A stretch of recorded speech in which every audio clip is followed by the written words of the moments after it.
Olá, seja muito bem-vindo, muito bem-vinda à Universidade do DNA e no vídeo de hoje eu vou explicar para você a diferença entre alelo selvagem e alelo mutante e qual a relação disso com uma herança dominante e uma herança recessiva. Bastante coisa para aprender, fica até o final do vídeo. Bom, antes de mais nada, eu gostaria de pedir para você se inscrever nesse canal, caso ainda não tenha feito, ativar o sininho para que o YouTube possa te informar quando eu postar um novo vídeo. Gostando do vídeo, dá um like também e compartilha aí com as pessoas que você acha que pode gostar desse tipo de conteúdo, se beneficiar de alguma forma. Também queria sugerir para você assistir outros dois vídeos que eu já postei aqui nesse canal, que vão complementar muito o que eu vou discutir nesse agora. Um chama Função do DNA e o Endereço dos Genes e o outro a diferença entre mutação somática e mutação germinativa.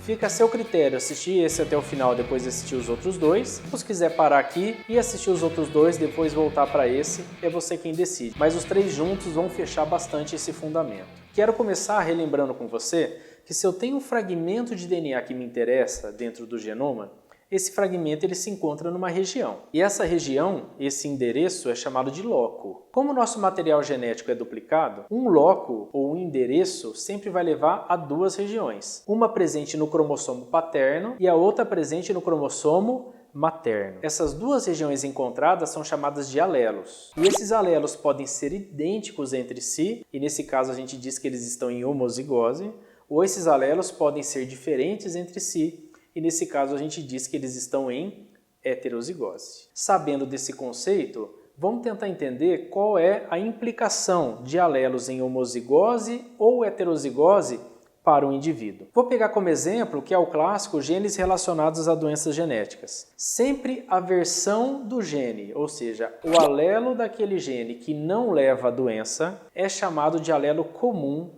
ou alelo normal, ou ainda alelo selvagem. Por mais estranho que possa parecer esse termo, a referência de alelo selvagem é a mais usual no meio científico, no meio acadêmico e no meio laboratorial. Então, a partir de agora, eu vou referir ao alelo normal como alelo selvagem. Já a versão que está relacionada à doença é chamada de alelo variante ou alelo mutante. Eu vou chamar a partir de agora de alelo mutante. É importante você saber também que quando o alelo é mutante, ele leva à falta de função daquele gene, tá? Então, a versão mutante, ela é predominantemente não funcional. Uma outra coisa que eu queria fazer um parentesco aqui com você é uma questão ética. Olha só, você nunca vai se referir a um indivíduo que possui um alelo mutante como sendo um indivíduo mutante. Um indivíduo nunca é mutante, ele pode possuir alelos mutantes, mas X-Men é só nos quadrinhos e no cinema. Fica a dica aí para você. Agora que você já sabe a diferença entre alelo selvagem e alelo mutante, eu quero introduzir uma outra linha de raciocínio. Vamos considerar que indivíduos com duas cópias do alelo selvagem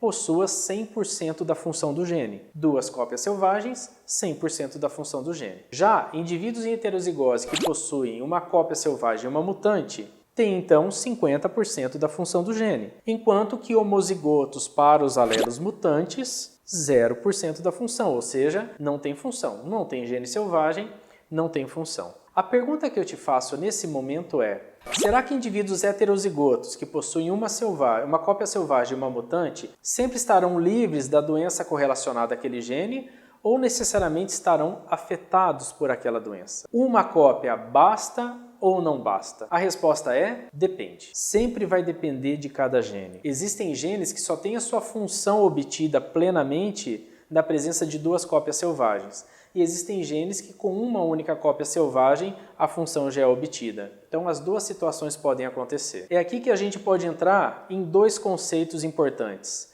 herança dominante e herança recessiva. Quando apenas uma única cópia do gene selvagem é suficiente para garantir a normalidade, essa situação está relacionada ao padrão de herança recessiva. Então, nesses casos, no padrão de herança recessiva, 50% da função do gene já é suficiente para que o indivíduo não tenha doença. Ainda nesses casos, o indivíduo só vai ser afetado se ele for um homozigoto mutante. As duas cópias forem mutantes, ou seja, sem função nenhuma daquele determinado gene. Agora, por outro lado, existem situações que basta que uma única cópia do gene selvagem não esteja presente que a doença se manifesta. Esse tipo de padrão é chamado de padrão de herança dominante. Nesses casos, o indivíduo heterozigoto já apresenta doenças. 50% da função do gene não é suficiente para atingir a normalidade do indivíduo. Agora eu vou colocar um exemplo aqui, eu gostaria muito que você acompanhasse aqui raciocinando comigo, tá? Vamos considerar um gene chamado de gene A. Esse gene A leva a uma síndrome chamada síndrome do gene A. E o padrão de herança desse gene é recessiva. Vou chamar aqui o alelo selvagem de Azão e vou chamar o alelo mutante de Azinho. Dessa forma, então, na população eu posso encontrar homozigotos para o alelo selvagem, Azão-Azão, posso encontrar heterozigotos, Azão-Azinho, e posso encontrar homozigotos para o alelo mutante, Azinho-Azinho. Se é um padrão de herança recessiva, apenas os indivíduos Azinho-Azinho são afetados por essa doença. Os homozigotos selvagens são normais.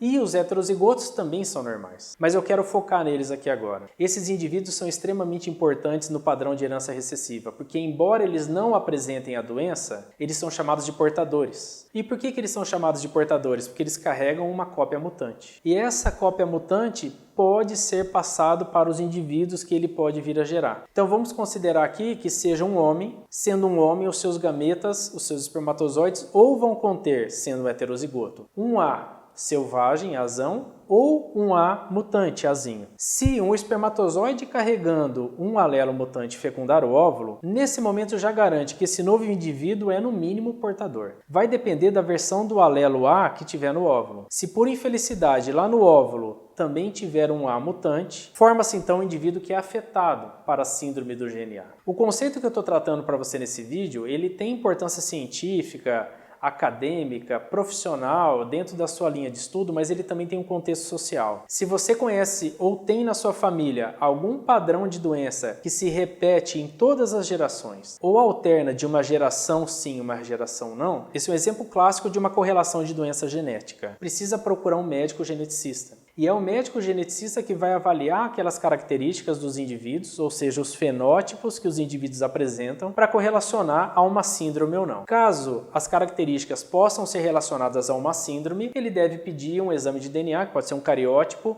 ou um exame de gene específico para confirmar a suspeita. Caso ele não consiga relacionar, ele pode pedir hoje um exame chamado de exoma, onde a gente vai analisar todos os genes daquele indivíduo e tentar encontrar alelos mutantes que possam justificar aquela característica. Esse é o assunto que eu queria tratar com você nesse vídeo. Escreve no comentário se na sua família tem algum padrão de herança genética dessa forma que eu falei, ou você conhece alguma família que tem. Elogia, critica, escreve qualquer coisa aí que eu vou lendo, eu vou respondendo e assim a gente vai melhorando. Vamos acrescentar aí tijolinhos de conhecimento a cada vídeo para que a gente crie uma estrutura sólida e que você possa entender cada vez mais sobre essa área de DNA. Não vai parar por aí, tem muito vídeo aí pela frente e eu te espero no próximo vídeo. Muito obrigado!